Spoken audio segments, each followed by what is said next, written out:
যখন আমার নির্দেশ আসে এবং চুলা থেকে পানি উপচে পড়ে তখন তুমি নৌকায় উঠো।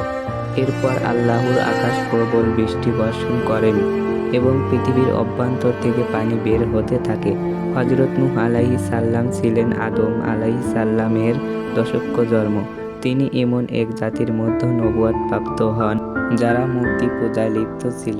তারা আল্লাহকে ভুলে গিয়ে মূর্তি উপাসনা শুরু করেছিল।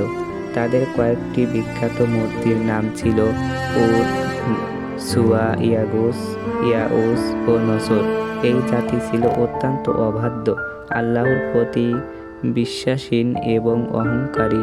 নূহ আলাইহিস সালাম তাদের আল্লাহর একান্তবাদে ডাকার জন্য নিয়মভাবে কাজ শুরু করেন।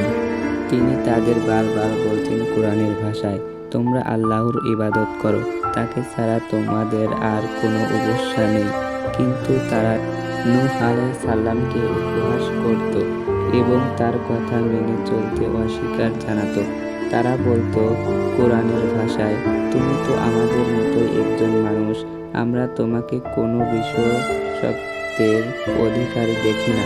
নূহ আলাইহিস সালাম 950 বছর ধরে তাদের জাতিকে সঠিক পথে ডাকার চেষ্টা করলেন।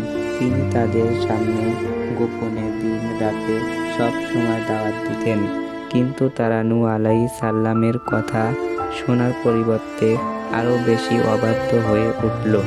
কোরআনে বলা হয়েছে, নূহ বললেন, হে আমার রব, আমার জাতিকে দিন রাত আহ্বান করেছি, কিন্তু আমার আহ্বানে তাদেরকে আরও বেশি পলায়নপর করেছে।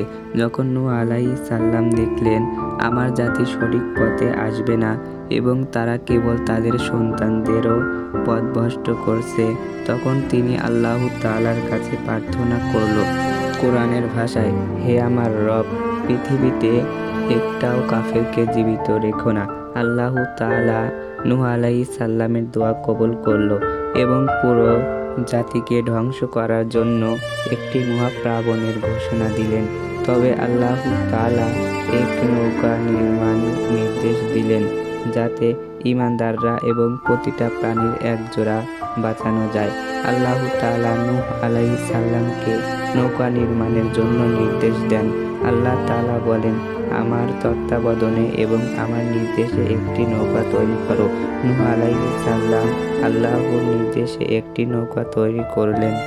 এই নৌকা 3 তলা বিশিষ্ট ছিল এবং এটির প্রতিটির পানির এক জোড়া করে রাখার ব্যবস্থা করা হয়। নৌকা তৈরি করার সময় তার জাতি তাকে নিয়ে উপহাস করতে শুরু করলো, তুমি এখন কাঠমিস্ত্রি হয়ে গেছো। নৌকা তৈরি শেষ হলো এবং আল্লাহর নির্দেশে নূহ আলাইহিস সালাম তার পরিবার যারা ঈমান এনেছিল এবং প্রতিটি প্রাণীর এক জোড়া করে নিয়ে নৌকায় আরোহণ করলেন। এরপর পুরো পৃথিবীতে পানি দিয়ে ডুবে যায়। নূহ আলাইহিস সালামের একটি পুত্র ছিল, সে কাফেরদের সাথে ছিল। সে নৌকায় উঠতে অস্বীকার জানায়। নূহ আলাইহিস সালাম তাকে ডাকলেন, হে আমার পুত্র, আমাদের সাথে নৌকায় উঠে আসো, কাফেরদের সাথে থেকো না। কিন্তু তার পুত্র উত্তর দিলেন, আমি এক পাহাড়ে আশ্রয় নিব যা আমাকে রক্ষা করবে। এরপর একটি বিশাল ঢেউ এসে তাকে গ্রাস করে এবং সে পানিতে ডুবে মারা যায়। মহাপ্লাবনে পুরো জাতি মারা যায়। নৌকা স্থির হয় জুতি নামক পাহাড়ে। কোরআনে বলা হয়েছে নৌকা জুতি নামক পাহাড়ে অবস্থিত হয়েছে এবং বলা হলো অত্যাচারীদের উপর অভিশাপ বর্ষিত হোক। নূহ আলাইহিস সালাম এবং তার সাথে যারা ঈমান এনেছিল তারা নতুনভাবে জীবন যাপন শুরু করলো।